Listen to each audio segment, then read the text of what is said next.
PAMSEC, my name is Sheikh Husani. I'm introducing myself. The chair did not introduce me. I'm the youngest among them here.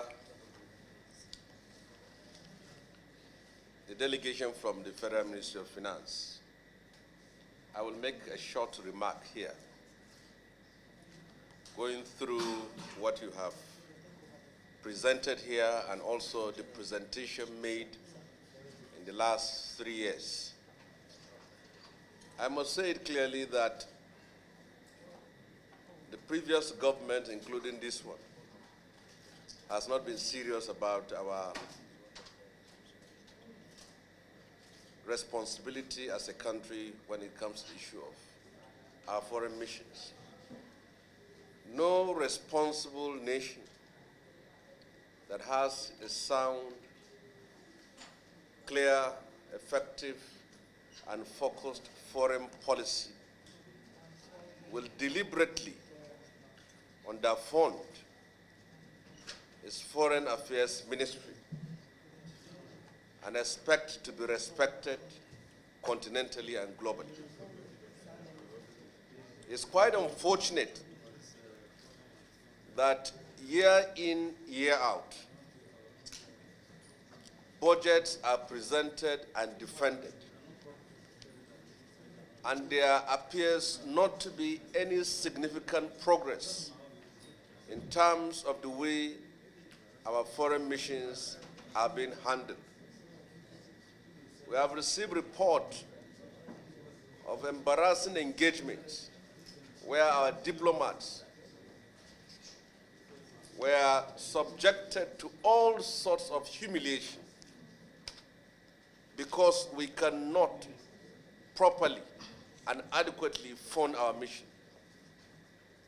We have seen what has happened in Russia, and we have heard of quit notices and embarrassments to our foreign ambassadors and diplomats, all because we cannot or we refuse to fund our foreign missions. It is ironic that small countries like Cuba and Jamaica can fund their embassies, and then we send diplomats outside of their country, and then we subject them to ridicule in different parts of the world. They are not properly funded, not enough resources is sent to them to pay the school fees of their children, to pay water bills, electricity bills, and even host delegations or dignitaries from this country.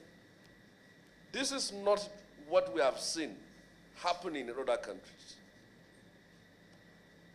And it's so unfortunate also that many of our foreign missions are still being rented 60 years after independence.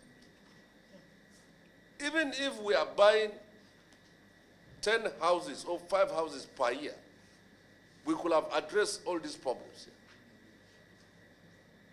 Nigeria has the resources to fund its embassies.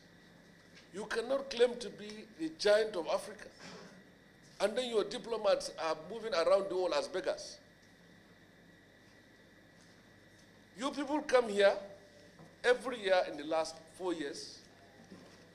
You don't speak the truth about your own people that are suffering because you are civil servants. We only read it on the pages of newspaper. And then your diplomats that you send out of this country, they go there, they suffer.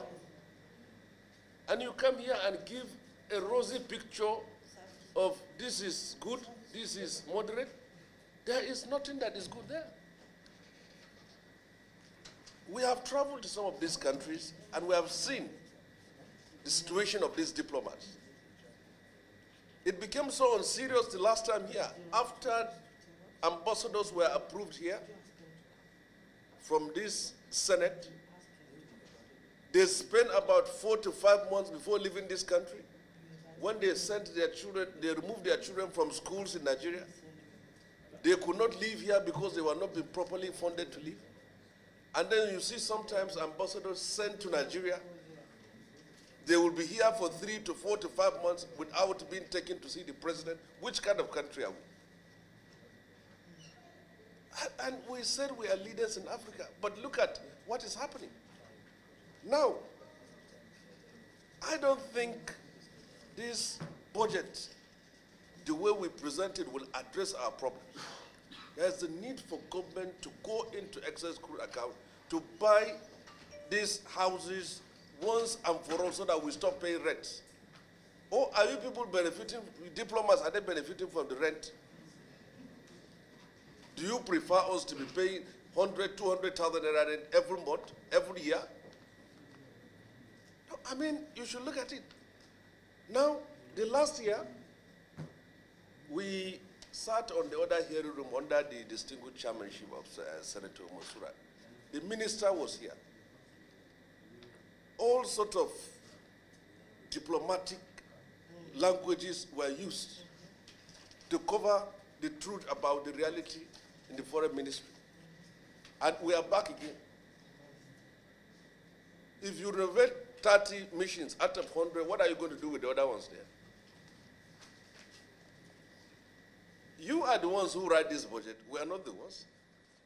So you wrote it to solve the problem of 30 and leave others. And then Nigerians will say is the parliamentarians, the senators or reps that are undermining the ability of the president to achieve and turn everywhere into paradise. You should have written a budget that will address all the problems of the embassies. And then we know that you have brought it here, then we approve it. Now, it became again so shameful that last time Nigeria has defaulted in many international organizations which it stand as a member. We couldn't pay our subscription to many organizations, to the point we end up being expelled and embarrassed as a country. How can such an important and regional power like Nigeria being unable to fund its embassies? Look at it. This, your 4 billion to foreign missions is capital, 4 billion to foreign missions. By the time this 4 billion is reduced to dollars, how many embassies can you address with that kind of problem? Then whose fault is it? Is it the chairman that told you to write 4 billion? What kind of foreign policy can you pursue? Who is going to take you seriously? When you cannot pay the bills of your electricity and water in your embassies, and you want investors to come. Yes. Which investor will come when he finds that you are battling in court, you can't pay your rent from your embassy? You will tell diaspora to come back. Where are they going to come back to? So I am saying this. I will not be here for the next budget presentation. But for the one which I'm in, I'm telling you that in the last 4 years, I have not seen any serious attempt on the side of the government to address this embarrassing situation. On the last note, I will say this.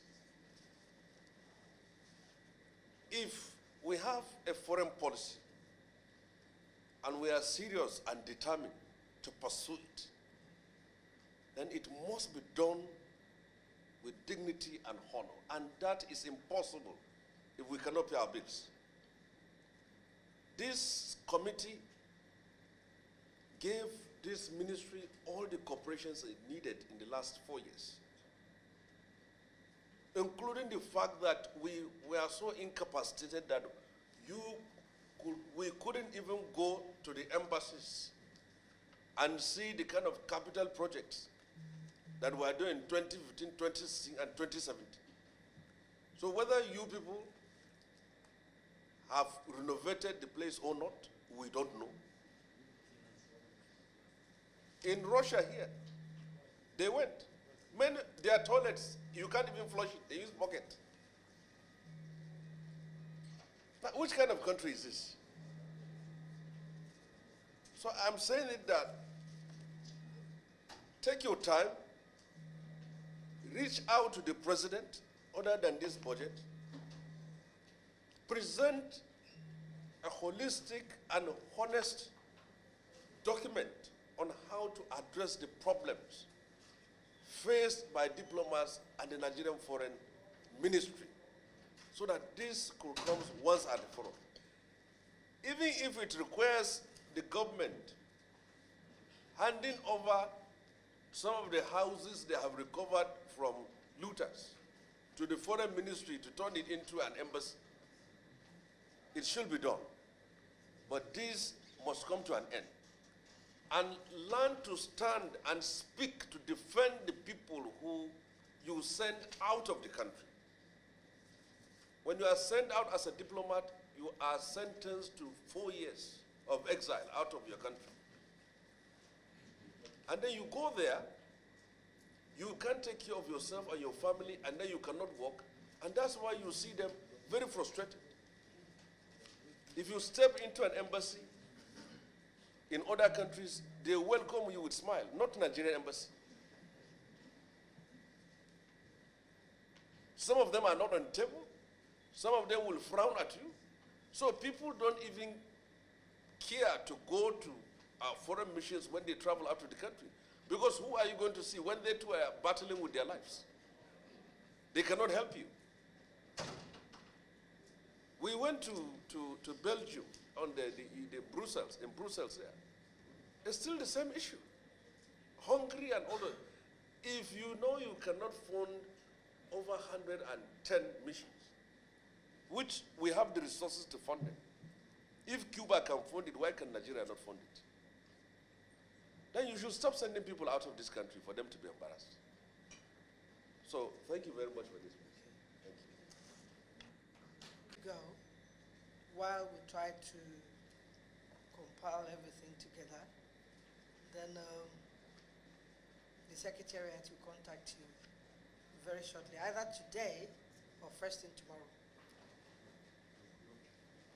Madam Chair, I just want to have, if you permit me, I want to have a closing remark.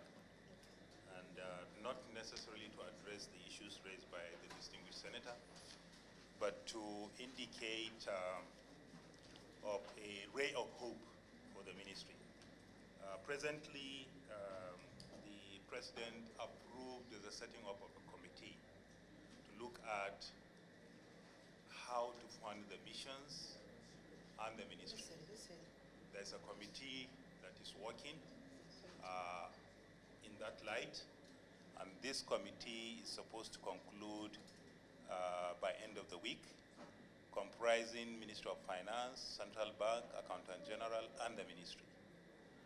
All the issues raised by the distinguished senator is actually appreciated by the government. And the government appreciates also that it's going to be very difficult to fund the MFA through the normal budgetary process. So the committee has met several times. Actually, the report is being prepared as to how best to address the funding issues of the mission. I just wanted to say that as, as another possible option that will address some of the issues that we have raised here. And essentially, what we did with the budget is just to comply with what is given to us based on, the resources available to the ministry. And therefore, this committee that is working, which is really under the chairmanship of the MFA, is looking at all these possibilities and all the issues that will help improve on the foreign relations of this country. While I appreciate the passion and the concern of the distinguished senator, we are also looking at all those issues you have raised, and we believe with the recommendation of this committee, there will be a lifeline for both the ministry and the missions. I just want to say that because this is something that needs to be brought to your attention so that we begin to see, the possibility of improving these situations that we have on the ground. And I honestly and sincerely, like I said, appreciate the support of this committee. And unless you have such a committee that is not only concerned about your plight, has had practical engagement and practical experience of the situations of the mission, you probably may not be able to work together to achieve the desired goal. I just wanted to say that we have this subsisting committee that will essentially address most of these issues that we have, and I believe that with the clear instruction given to the committee, the issues of funding for the ministry will be critically assessed and critically looked at, and the line for funding may likely be outside the framework of the normal budget for the ministries. And I am hopeful that by the time we make this submission, we may make some good progress in terms of addressing some of these challenges. I thank you very much, Madam Chair, and my appreciation to the committee. Thank you so much. And lastly, to what you've just said, would you be kind enough to oblige us with your communique, the committee, since it's going to happen by the end of the week, so that that will assist us when we are considering the budget, just for us to round up? Don't worry. Would you be able to? We can discuss it, on the side, because it's still going to the presidency. We were able to assist you last budget, isn't it? When they brought in the supplementary budget. Yeah, please. So thank you very much. We appreciate your coming. Mission. Say, for example, Atlanta. Then that means everyone living in that place and some other places in America have to move to a place. Certainly. So I think we have to put this into consideration. Yes, ma'am. When you are collapsing, you're trying to close submissions. Have to think of our people. It's very important, Your Excellency. Those factors will definitely be in consideration. And like I said, sometimes the cost of closing is sometimes more expensive than opening, really. Because the challenge our citizens will face out there when they don't have a mission close to them. Exactly. Your Excellency, you recall, even in the US we have those challenges. Apart from Atlanta and New York and Washington, the way nature configured United States is such that from one end to the other, you can fly for 6-7 hours. Exactly. And it has serious implication for our citizens who are on the other coast to begin to pursue passports or visas or other entitlements that the missions are to provide for them. So again, like I said, while looking at all those possibilities and believing that our resource base is very weak, we cannot afford certain things, we also need to begin to understand those responsibilities that the nation, and in particular the ministry, has for its citizens that are abroad. So again, like I said, I'm throwing this on to you to be able to look at some of these beyond our own level of presentation.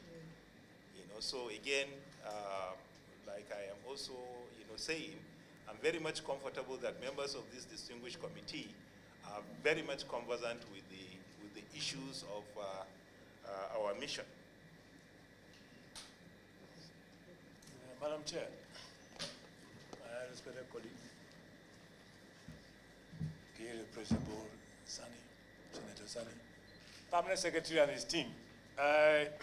Madam Chair, some of the questions that I wanted to ask you, I've already asked them, because when he was talking about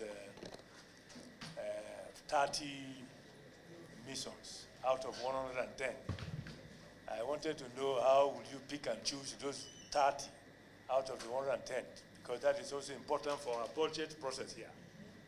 Because it's what we budget for you that you will implement. So having said that, Madam Chair, this ongoing debate about closing of missions, I agree completely with the Permanent Secretary, because I'm sure there's a reason why, or reasons why Nigeria in the first place decided to open some of these missions. And we have up to 130. The world is getting more complicated, and there are challenges everywhere. So it is not what happened a few years ago, why the missions, the number of missions got increased to 110. I think the 110. Yes, it's getting more complicated. Instead of contrasting, I think it is better for us to expand. What is important is for us to understand how do we fund these missions. The budget, the total budget is increasing every year. I'm surprised that for the Foreign Affairs Ministry and all the very relevant agencies is getting contrasted. I'm very, very surprised, because this particular ministry is very important to this country. And we must have the political will to address some of the funding gaps that are there. That's the only way by which we can make progress. Because if, for example, the case of US, traveling from one part of US to another part is like traveling from here to London. And you don't expect Nigerians who are resident there to come and process their documents all in Washington. It is practically very difficult. Though it's not impossible, but it's very, very difficult. I think it's very, very expensive. The purpose of expanding in the first place, from my understanding, is to make things easy for our people who are outside this country. And take, for example, even the case of China, where you have, of course, the Hong Kong and then Shanghai.